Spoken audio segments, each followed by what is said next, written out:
Oke teman-teman, jadi pada video kali ini kita akan bahas pertanyaan dari salah satu subscriber di channel ini yang mengatakan bahwa Bang, Galbay pinjol ilegal untuk bayar pinjol legal, apakah aman? Nah, jadi sebenarnya ini adalah ide yang masuk akal teman-teman ya, karena OJK sendiri mengatakan bahwa pinjaman online ilegal itu tidak usah dibayar jika berhasil cair teman-teman ya, karena mereka tidak memiliki izin resmi. Nah, jadi jatuhnya itu persetujuan hutang kita dengan pinjol ilegal itu tidak resmi teman-teman ya.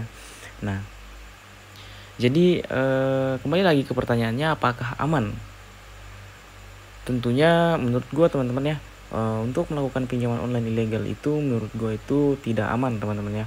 Karena kita tahu sendiri bahwa aplikasi pinjaman online ilegal itu bisa pada saat kalian galbay itu mereka menghalalkan segala cara untuk mendapatkan pembayaran dari kalian pada saat kalian galbay. Tentunya pastinya karena mereka adalah aplikasi pinjaman online ilegal, tentunya mereka akan melakukan teror meneror secara terus-menerus kepada nasabahnya yang galbay teman-teman. Bahkan untuk pinjol ilegal saja menurut gua itu walaupun kita tidak galbay, itu menurut gua itu juga masih berbahaya tentunya, karena otomatis data kita yang kita input untuk melakukan peminjaman di aplikasi pinjol ilegal itu telah tersimpan di database mereka tentunya teman-teman ya. Nah, apalagi pinjaman online ilegal tersebut meminta akses ke galeri dan ke kontak HP nasabahnya, karena beberapa aplikasi pinjaman online itu meminta izin akses ke galeri dan juga ke kontak. Nah, jadi itu adalah hal terberat yang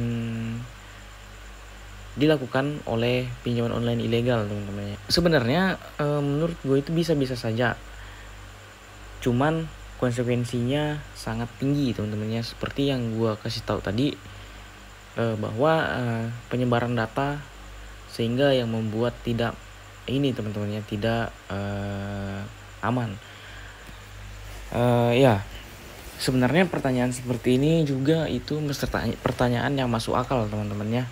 Nah, seperti itu teman-teman ya, karena efek galbay dari pinjaman online legal itu adalah BI checking teman-teman, sementara pinjaman online ilegal itu tidak menggunakan BI checking, sedangkan yang nantinya itu akan berdampak pada skor kredit kita di OJK, kemudian yang mempersulit kita nantinya melakukan pinjaman di aplikasi pinjaman online resmi dan juga pinjaman ke bank pada saat kita butuh-butuh uang nanti dan dicek ternyata kita memiliki skor kredit yang buruk di OJK, maka itu akan jadi pertimbangan bank teman-teman ya. Dan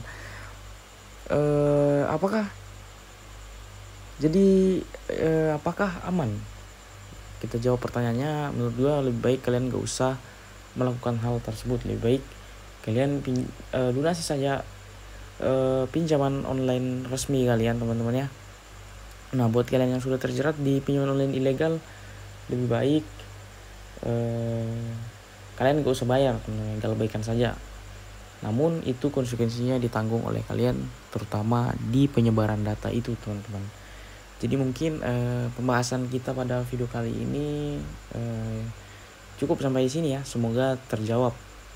Dan ya, jawabannya itu sekali lagi tidak aman teman-teman. Jadi karena adanya penyebaran data dari pinjaman online ilegal ini yang melakukan segala cara untuk mempermalukan kalian pada saat kalian telat membayar pinjaman. Ya, jadi mungkin sekian dulu. Terima kasih.